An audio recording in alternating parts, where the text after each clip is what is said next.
অভিরূপ বোস। আমি ক্লাস 4-এ পড়ি। আমার স্কুলের নাম হাওড়া বিবেকানন্দ ইনস্টিটিউট। আমি একটা আবৃত্তি বলবো। তার নাম একটি গ্রাম্য দৃশ্য, কবি সুনীল গঙ্গোপাধ্যায়। মাটির দেওয়ায় খুদে মাস্টার, ক্লাস 6-এর গুটু, হাতে ব্যাগ নেই, তর্জনী তোলা, নাকের ডগায় চশমা, খেলনা চশমা। চশমা ছাড়া কি মাস্টার সাজা মানায়? মেঘ ভাঙা চাঁদ, পোষা বিড়ালটা এই দৃশ্যটা দেখছে। ছাত্রী মাত্র একটি, তার মন নেই পড়াশোনা। ছটপটে ভাব, পালাবার তাল, বড় চঞ্চল চাহু।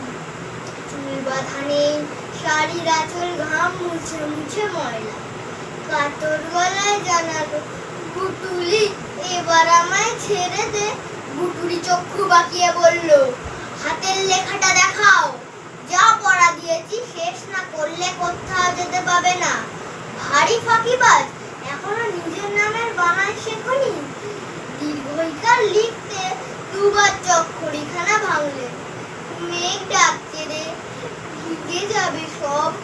খোলা আছে বুঝি জানালা, এখনো বৃষ্টি আসেনি, আগেই ওঠার জন্য ব্যস্ত। রান্না বান্না কিচ্ছু হয়নি। রাত্রিরে তোরা খাবি কি সেসব জানি না, পড়ার সময় শুনবো না কোনো গায়ে।